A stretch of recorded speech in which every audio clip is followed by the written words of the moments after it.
It started as the kind of story that spreads through a city so quickly that by the end of the day everyone has an opinion about it, even though no one was there to witness the moment it all began. In the quiet industrial district of Brookfield, a young auto mechanic named Daniel Kraus had no idea that his ordinary shift would soon become the centerpiece of a corporate gossip storm that reached the top floors of one of the city's most powerful companies. Daniel was the kind of man who fixed everything except his own luck. He spent his days repairing cars he could never afford, nights taking extra shifts to keep his mother's medical bills paid, and weekends working on broken engines behind the garage because most customers preferred the flashier repair shops uptown. But what Daniel lacked in wealth he made up for with an unshakable work ethic and a quiet humility that made him well liked by almost everyone who actually took the time to know him. Unfortunately, the people who decided to play a prank on him were not among those people.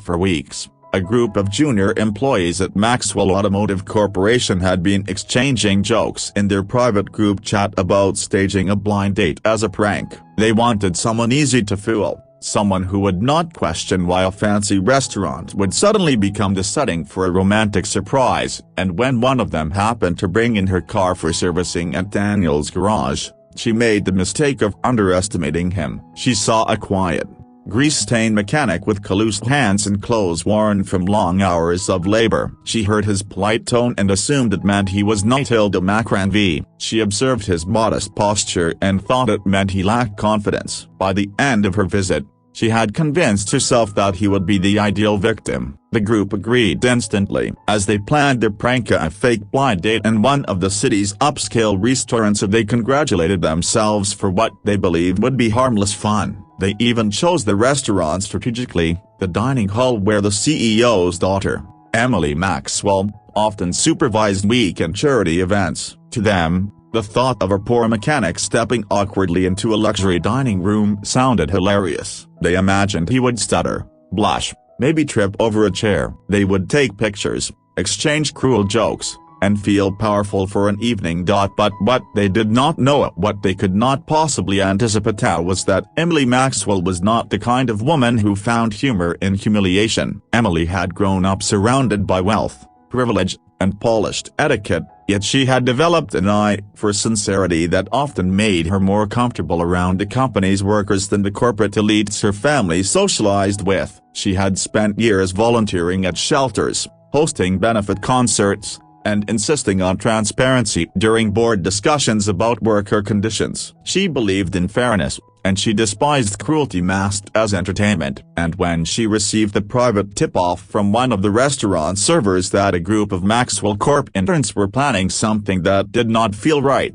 she decided to observe quietly. What she did not expect, what surprised her far more than the intern's childish schmea, was the moment Daniel walked in. Reporters who later interviewed restaurant staff described Daniel's entrance as one of the most striking contrasts the upscale establishment had ever seen. He wore an old but carefully clean shirt, a jacket that didn't quite match but had clearly been chosen with effort, and shoes polished enough to reflect the chandelier lights. He entered with hesitation, pausing at the doorway as if unsure whether he belonged there, but there was no desperation in his eyes, only sincerity, only the hope that the person he was supposed to meet might genuinely want to see him. According to witnesses, he held a small wildflower bouquet in his left hand, picked, not bought, one server said. That told me everything I needed to know about him. He asked for the reservation name shakily, still unsure if he had misunderstood something. The hostess checked the list, saw the intern snickering behind a column, and immediately recognized the setup. It was Emily Maxwell, observing from across the room, who stepped on before anyone else could encourage the humiliation to continue. Emily later admitted to reporters that she acted instinctively. There was something about Daniel's awkward sincerity, his effort to dress up despite his limited means, and his hopeful expression that struck her deeply. She felt an immediate sense of protectiveness and an urge to stop the prank before it unfolded. But more than that, she felt curiosity. Who was this man who walked into a place he clearly felt nervous in, yet still held himself with such gentle dignity? Without hesitation, she walked directly toward him, bypassing the interns completely, and introduced herself as though she were indeed the woman he was there to meet. Daniel looked startled, his eyes widened, his posture stiffened, and he almost stepped back. He had seen her face on billboards. Emily Maxwell, the CEO's daughter, known for her philanthropic campaigns, her brilliant academic record, and her commanding presence at corporate events. He struggled to process the possibility that she might actually be his blind date.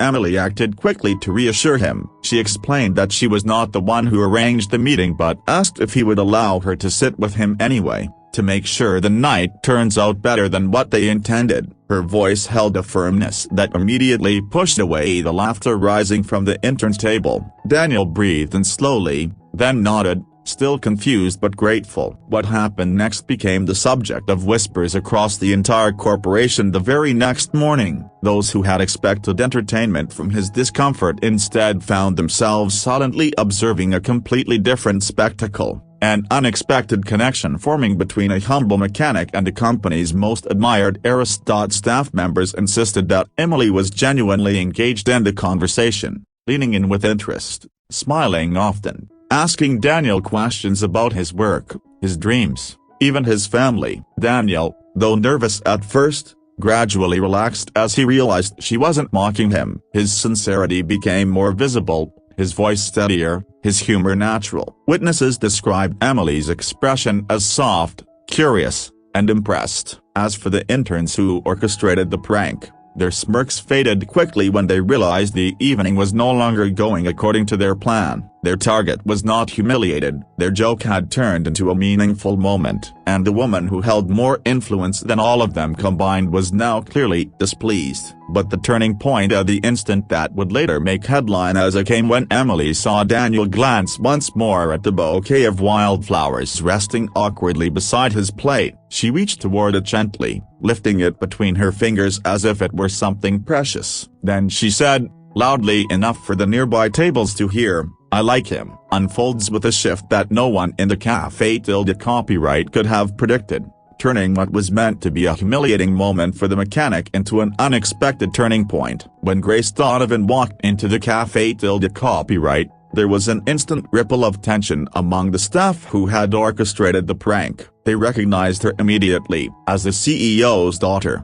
Grace was known within the company not only for her last name but for the quiet authority she carried. She was the kind of person whose presence naturally commanded attention, and not because she demanded it, but because her sincerity was unmistakable. The pranksters had never anticipated that someone of her stature would be anywhere near the location that evening. After all, their plan revolved around a fabricated narrative that had nothing to do with her. Yet there she was, scanning the room as if she had arrived with purpose. Liam, who was seated nervously at the table he had been directed to, noticed her at the same time everyone else did, but unlike the others who stared in disbelief, he looked away almost immediately, assuming she was simply another customer looking for her companions. What he could not have guessed was that Grace had been told by an assistant manager at the company that a guest connected to an upcoming community outreach project would be waiting for her. That guest had mistakenly been identified as Liam. The miscommunication was innocent on the assistant's part,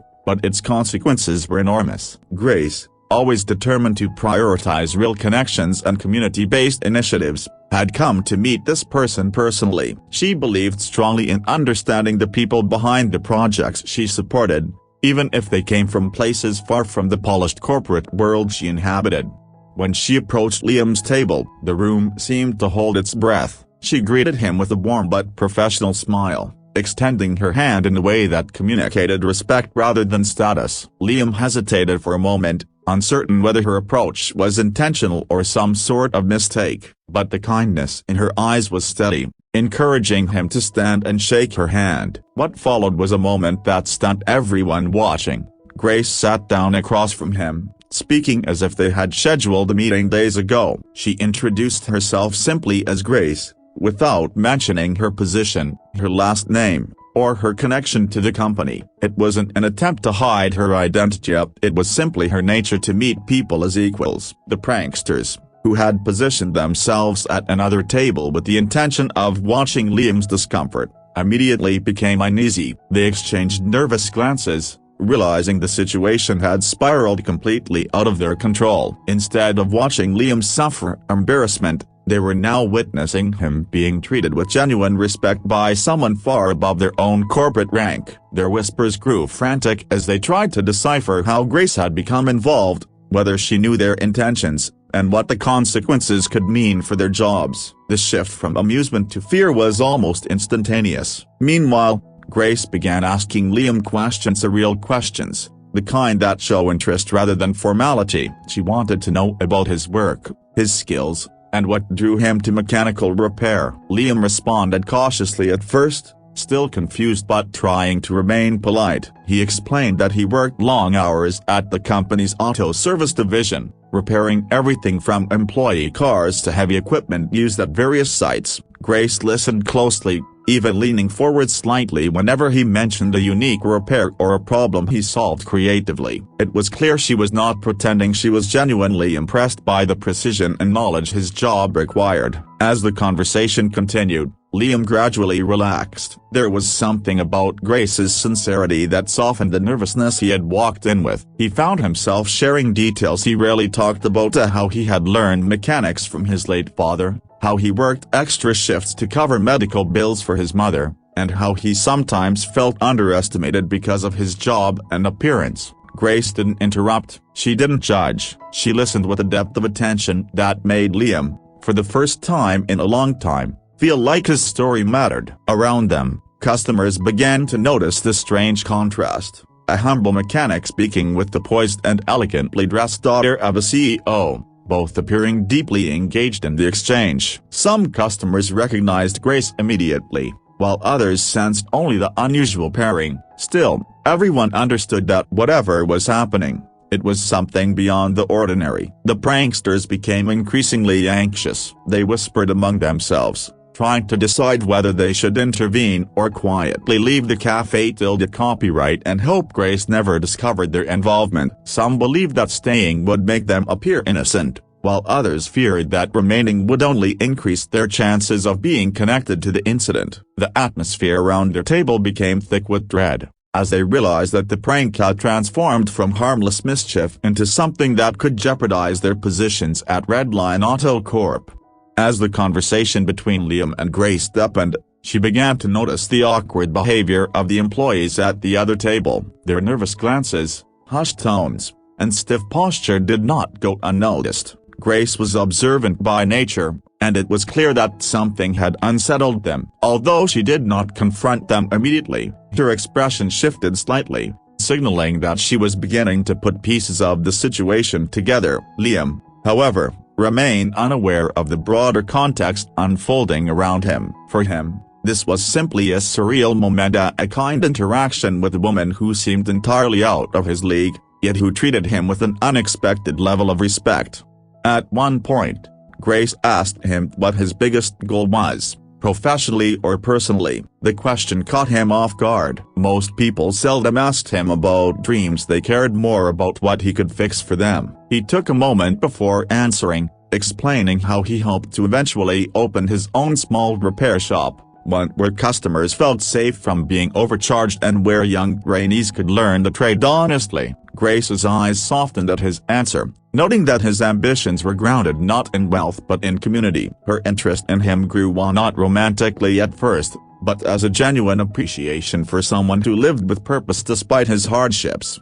As they continued talking, the prank that was supposed to humiliate Liam instead became the backdrop for an extraordinary connection. Customers who overheard parts of the conversation described it as sincere and unexpectedly moving. The mechanic, who had arrived tense and uncertain, now sat across from a woman who valued integrity more than social status. Their dialogue, though accidental in origin, had developed into something that held depth and possibility. By the time their conversation reached its natural pause, the entire cafe till the copyright had quietly shifted its attention to them. The pranksters sat frozen, unsure whether they had just witnessed a disaster or the beginning of something remarkable. Grace, however, showed no signs of irritation or confusion. Instead, she seemed strangely content, as though meeting Liam had been an experience she did not know she needed. Unbeknownst to both of them, Several bystanders had already recognized the significance of the moment. The story,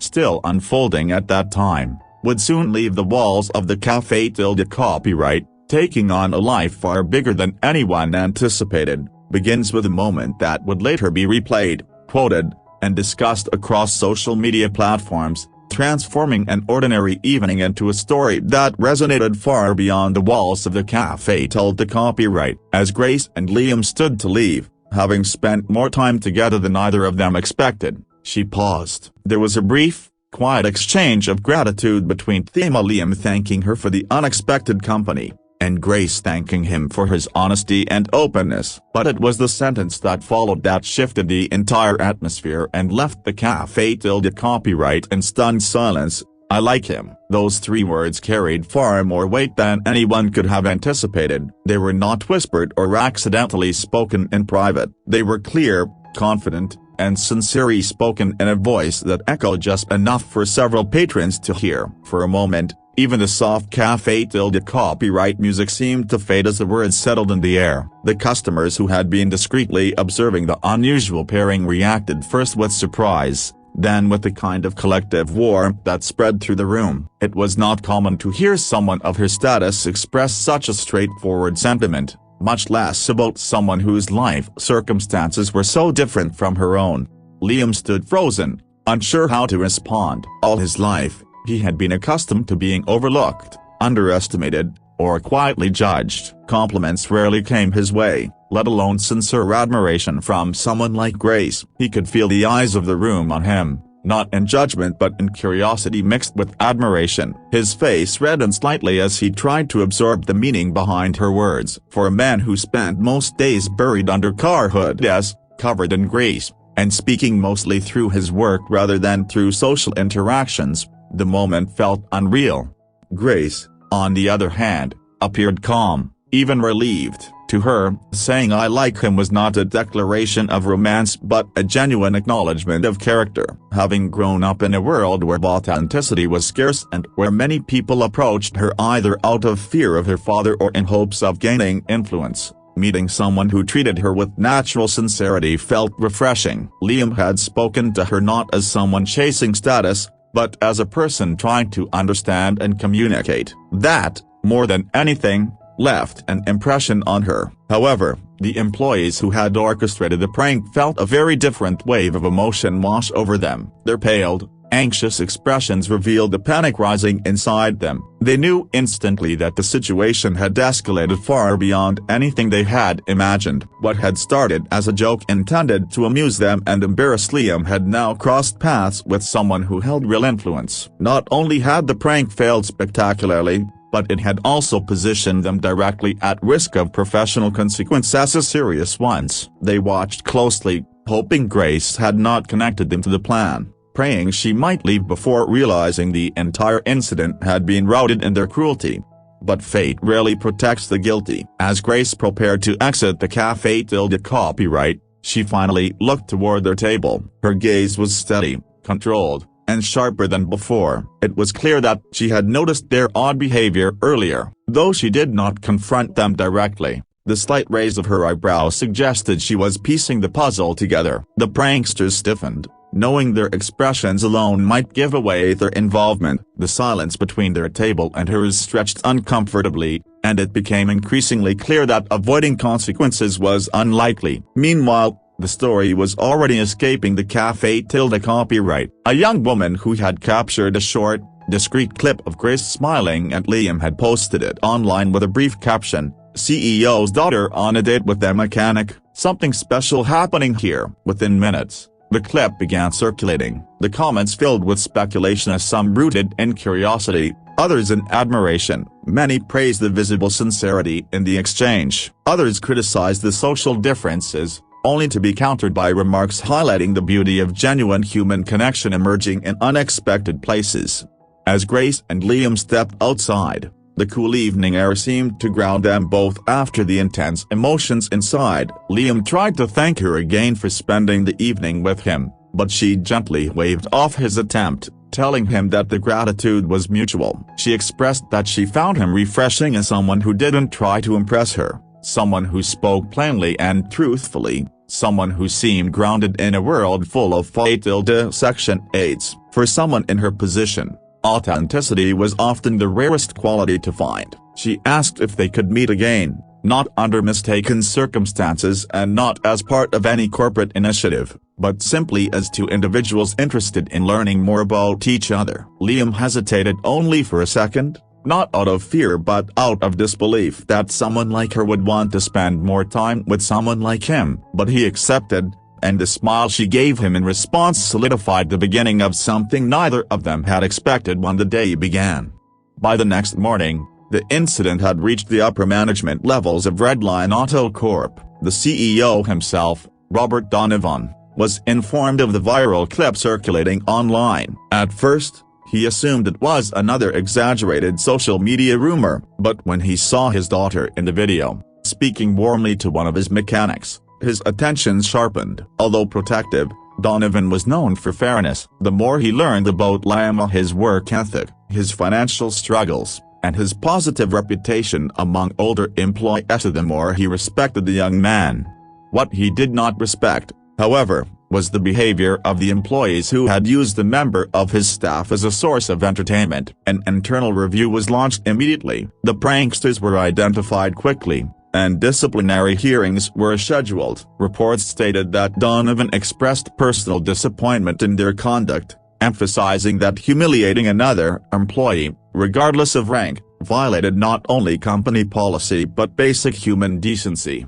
Meanwhile, Grace contacted Liam directly later that day, confirming their next meeting and assuring him that the chaos surrounding the prank was being handled. She made it clear that he was not at fault for any of it. Her message was simple: "Don't let what they did take anything away from what we shared yesterday." For Liam, the message meant more than she could know. For someone who had endured a lifetime of being underestimated, her recognition felt transformative. The story that had begun as a cruel prank had shifted into an unexpected connection, one that was now being seen by thousands, soon to be millions, who found inspiration in the mechanic who won the respect and interest of the CEO's daughter without ever trying to be anything other than himself.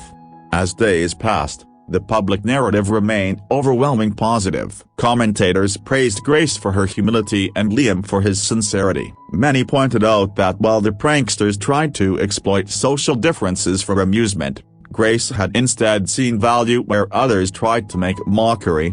The story continued to grow, a reminder that dignity does not come from wealth, status, or appearance but from character, compassion, and the courage to treat people with respect, regardless of expectation. And for Liam, a man who walked into a cafe copyright expecting humiliation but walked out with hope, the moment Grace said "I like him" would remain a turning point, marking not just the beginning of something new, but the end of ever believing he was less than anyone else. Picks up in the days following the cafe copyright incident, where the unexpected connection between Grace and Liam continued to ripple far beyond the walls of Redline Auto Corp. What had begun as a local story now moved into regional news coverage, with reporters highlighting both the heartwarming nature of the encounter and the pressing questions it raised about workplace culture, respect, and social class. While many celebrated the unfolding bond between a mechanic and a CEO's daughter, others focused on the consequences awaiting the employees responsible for the prank. Inside the company, an atmosphere of uncertainty settled across departments as word spread that the CEO, Robert Donovan, had taken a personal interest in the matter.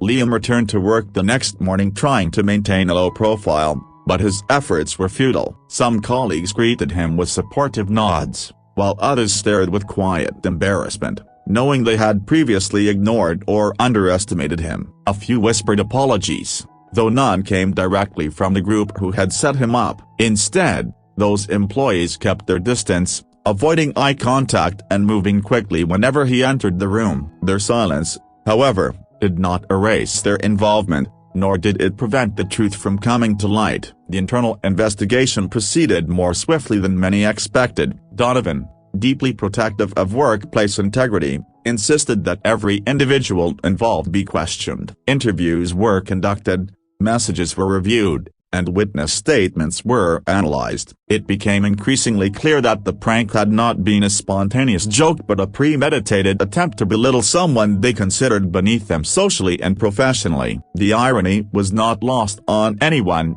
Their plan to humiliate a fellow employee had instead exposed their own pettiness on a very public stage. Meanwhile, Grace maintained steady communication with Liam. She remained calm amid the growing media attention, focusing instead on ensuring he did not feel overwhelmed or exploited by the sudden spotlight. She reminded him that he owed no explanations to reporters and encouraged him to keep living his life without letting outside voices dictate his worth. Liam appreciated her presence more than he expressed. For years, he had carried burdens quietly, believing that resilience meant facing everything alone. But Grace's support began to show him that strength also meant allowing others to stand with him. Despite the controversy, Redline Auto Corp's leadership noticed an unexpected shift within their workforce. Employees across departments began holding candid conversations about the culture of workplace teasing, class assumptions, and the subtle disrespect some workers silently endured. What had been treated as harmless office banter suddenly appeared in a harsher light. The situation sparked introspection not just about the prank itself but about the underlying mindsets that allowed such behavior to flourish unnoticed. A few senior employees even admitted privately that Liam had been overlooked for recognition and advancement, not because of his competence but because of his quiet demeanor and his position in the company hierarchy. As the investigation neared its conclusion, Donovan called a company-wide meeting, informing his staff that an official statement would soon be released. Rumors circulated rapidly. Some speculated that several employees would be dismissed, while others wondered whether mandatory workplace ethics training would be introduced. The tension amplified when Donovan hinted at necessary corrective action. Yet, unknown to most employees, Donovan had also taken time to speak privately with his daughter. Wanting to understand her experience firsthand, Grace described the evening honestly, explaining Liam's sincerity, the unexpected connection they shared, and the startling behavior she witnessed from the pranksters inside the cafe. Copyright. Her words carried weight not only because she was his daughter, but because her account reflected a level of empathy and maturity he deeply respected. The morning the disciplinary decisions were announced, Redline Auto Corp saw one of its largest internal email distributions in years. The message, written with stern clarity, confirmed that several employees involved in orchestrating the prank had been terminated for violating professional conduct and creating a hostile environment for a colleague. Others received official warnings and mandatory participation in a company-wide culture improvement program focused on dignity, respect, and workplace equality. Donovan emphasized that the company's success depended on mutual respect at every level, and that anyone undermining that foundation had no place within its operations. Liam learned of the decision when everyone else did. His emotions were mixed. While he felt relieved that the company acknowledged the wrong done against him, he also felt discomfort knowing people had lost their jobs. Grace reassured him privately that the responsibility belonged to the individuals who made the choices, not to him. She reminded him that accountability was necessary for change, and that this incident had opened the door for a shift in the company's culture that would benefit many others in the long run.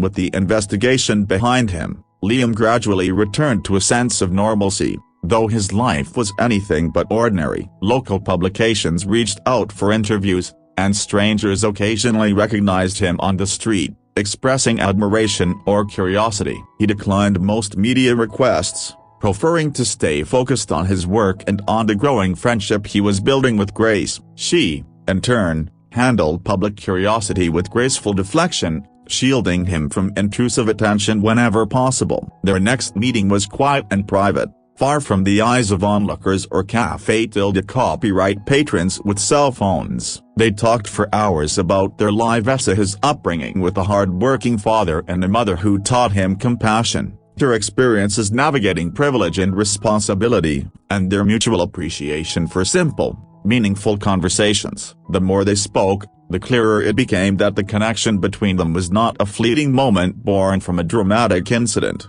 but something grounded in shared values and genuine interest.